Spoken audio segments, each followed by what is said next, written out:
It's interesting, isn't it, when you can feel this anger in your gut and you can feel it rising up through the body, and you've got all of a split second to do something with it.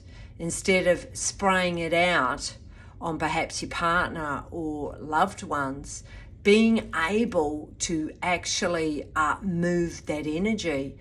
And I suppose that brings me to what I want to talk about today, is moment by moment having the awareness of what's going on internally.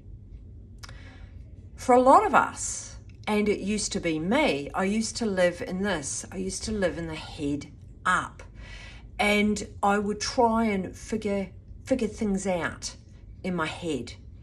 I was very suppressed, meaning I did not know how to emotionally regulate. I didn't know how to inhabit my body and be with my emotions. I disassociated.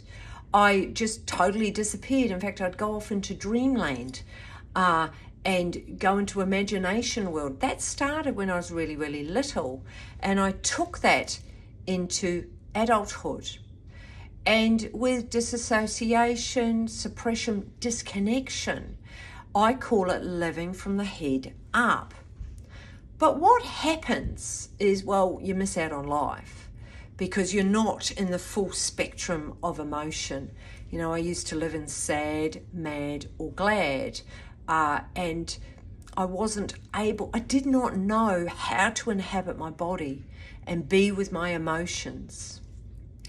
And if this is speaking to you, you're not alone. I think in no other time in history, we are just bombarded. It's such an external world, isn't it? We aren't taught how to inhabit our body, how to be in our feelings, and also how to maneuver through anger. You know, I think anger is healthy when it's not sprayed out on somebody else. Anger is passion for yourself. Anger is having your own voice. However, when you criticize or judge or spray that anger out onto somebody else, that is not healthy. So I suppose a question to sit in is, do you get angry easily? Do you spray your anger out, particularly on loved ones? Do you suffer with shame and guilt afterwards because of what you've done? Are you getting to a place where you are so tired of these outbursts of anger? Where are they coming from? Why have you got this anger? Are you a bit like a squirrel? And when something happens or somebody says something to you, or perhaps someone close to you criticizes you or is nasty or judges you, you don't know how to deal with that. So you park it away. You just don't even go there. You're almost like trance-like. Now, I see this a lot with high-achieving individuals. High-achieving individuals, when they get out of balance, they become overachieving.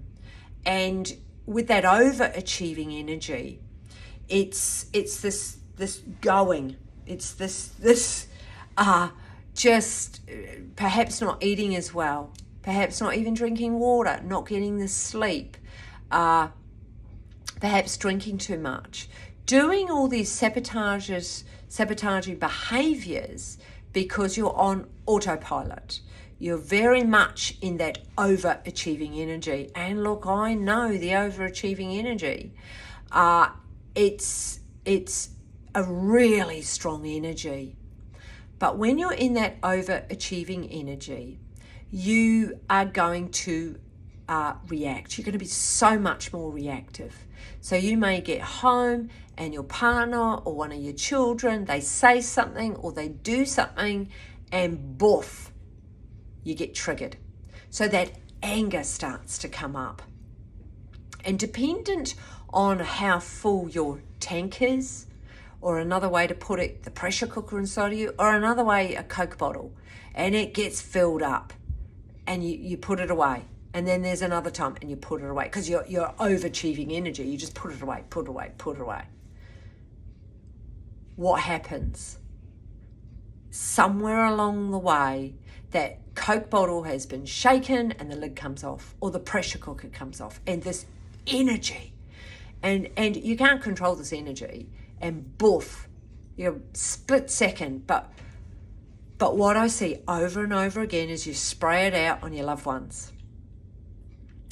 And that's really hurtful.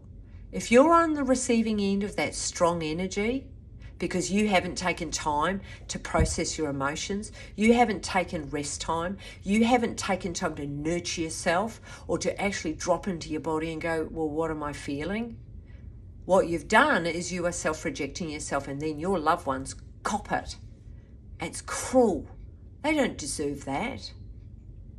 So there comes a point often in individuals' lives where, okay, there's a little bit of knocking. It could be coming out in physical symptoms. So you might be in burnout. You're absolutely shattered. You're exhausted. You've got no energy. The mojo's gone. Or you could be feeling empty, lost, powerless. You could be feeling really lonely, disconnected. You're feeling not yourself. You're losing your sense of your own identity, little by little.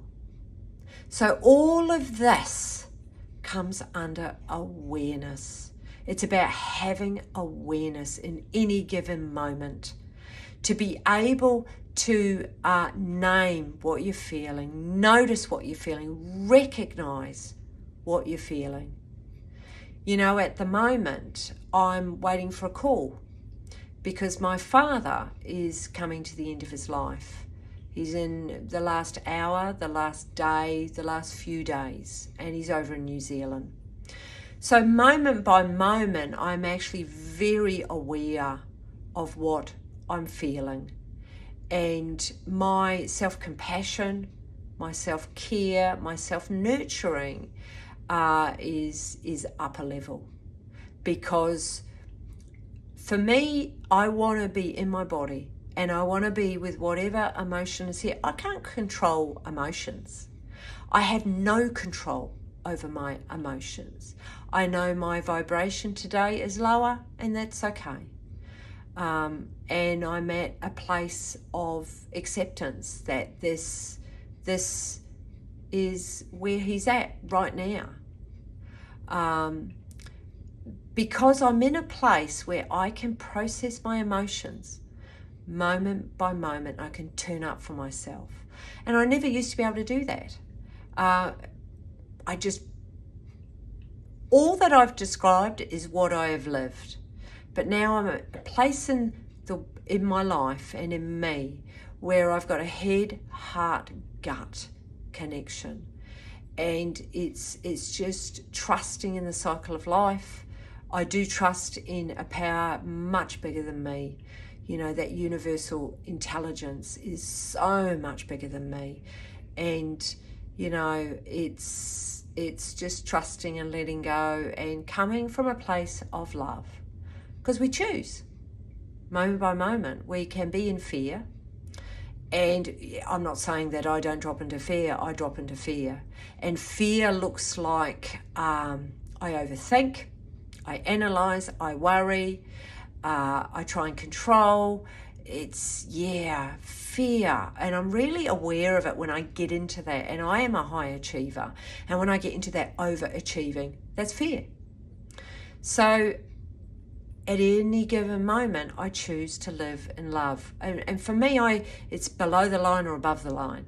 And so when I'm living above the line and coming from a place of love, it's softer, it's kinder, it's gentler.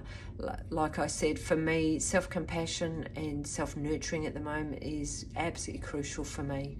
And just being able to drop in and be with whatever is here. And of course, at times I've got work, and I am very present in that. But then when I'm not in that space, being able to create the love for myself. Because, you know, I've written a book, it's called Inner Wealth, Pain to Purpose. But ultimately, it's about having self-love and being able to give yourself that love and that compassion and that nurturing. And then from there, you know, your whole vibration lifts. So, yeah, really interesting. Fantastic to connect with you. But I would love to hear in the comments if anything has sort of landed for you. Do you get angry? Do you get angry easily? Do you find it difficult to perhaps process your anger? Perhaps you're in grief at the moment. Perhaps you sit in fear. But yeah, put a comment down in the comments and just let me know where you're at, because this is going to help me to bring more of these conversations to you, and coming from a place of authenticity, coming from a place of truth, because that is ultimately what we are all looking for. And you do not get it outside of yourself, you get it from within yourself. And so on that note, I'm going to love you and leave you until next time. See ya.